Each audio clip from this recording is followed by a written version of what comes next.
Hey, Thoughty2 here. Welcome to the weirdest city in Alaska, Whittier. But Whittier is the city that forgot how to city, because it is home to just 220 people, and they all live in one building. Yep, everyone lives in this monolithic tower block of condos, except this one guy who thinks he's a badass and lives in a mobile home right next door. His name is Paul, by the way. But Paul aside, this entire city's residents don't just live in one building, they go to work, school, and do their shopping there too. The 14-story building is called Begich Tower and houses not only residential condos for 220 people, but everything else you need to live. The building contains a police station, 2 grocery stores, the city offices, an indoor playground, a B&B, a laundromat, a post office, a health clinic, and a school. Okay, it doesn't have a Hooters, so not quite everything you need to live, but close enough. Oh, did I forget to mention? There's also a church in the basement. God knows why it's in the basement. Residents of Whittier enjoy pure isolation and live mostly off the land, catching fish and other local wildlife. Not only is Whittier encased on all sides by towering mountains and a lake, but there is only one road to and from the city, which completely closes at night. The road is a single-lane tunnel through a mountain that only goes one way at a time. The direction of the road changes at specific times throughout the day. On the plus side, crime rates are low, since thieves have to wait for the road to change direction before making their grand getaway, which is awfully inconvenient. Whittier poses a strange dichotomy. With its extreme isolation and low population, you would think it's a place for loners and extreme introverts. The kind of place where your weird cousin Kevin might emigrate to and you never see him again. But on the other hand, you couldn't move to a more interactive social environment than Whittier. You are literally living underneath, on top of, and next to the entire city's population. You better hope you get on with your neighbours because they never bloody change. Residents are known to regularly shuffle around the building's many public hallways and rooms in their pyjamas and underwear, bestowed with an unusual level of comfort and familiarity with their neighbours.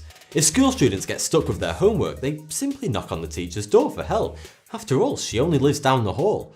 But there's a damn good reason these residents have everything they need in one building and rarely set foot outdoors, at least in the winter. Because the entire place is trying to kill you. During the harsh winter months, Whittier is encased in a metre of snow. And being on the waterfront in, are you sure you want to go outside, Alaska? It's constantly blasted by 60-mile-per-hour winds. And because it is, seriously though, there's bears out there, Alaska, there's a lot of bears about. This is the reason the children's playground is indoors and school kids have to pass through an underground tunnel to go to school, which is in a building adjacent to Begich Towers, connected only by this passageway. Just try telling the people of Whittier that winter is coming. Trust me, they know.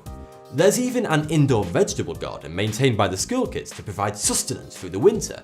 The vegetables are grown using hydroponic equipment donated by the police after they seized it during a drugs raid. Here you go kids, grow some herbs. It only takes a smart kid with access to the internet to realise they've got everything they need to start a pot farm. So, you've got to ask the question, why do these people do it? Apart from the amazing views and the occasional rooftop barbecue. Well, most of these people didn't move here out of choice. They simply found themselves living in Whittier out of circumstance. You see, Whittier was built during World War II as a military facility for the United States Army. They wanted a base somewhere secluded and protected by the mountains. Well, congratulations, you've found it. Begich Tower was built as barracks to house the military. The location was still owned by the government until 1969, when it was given to the residents and officially became a city. The people who live there now are simply the remnants of the military base that once was, the descendants of soldiers and workers who resided there. There isn't much demand for property in Whittier from outsiders today, and the population is slowly decreasing every year. It does draw a huge tourist trade during the summer months though, because of its peculiarity and natural beauty. If you do intend to visit Whittier, you better do so fast before Begich Towers bids its final farewell, much to the dismay of its loyal 220 residents. Except Paul, he don't care, he got his mobile home. Thanks for watching. There is a Santa Claus University. that teaches professional Santa Claus skills like toy knowledge, poses, and how to avoid lawsuits. A top-level Santa Claus can make up to $100,000 a year. But if you take that sandwich out your mouth for a second, do you ever wonder how it ended up on your plate? Where did they grow the wheat to make the bread? What pig did the ham come from? Why did they put pickles in it? They know you hate pickles.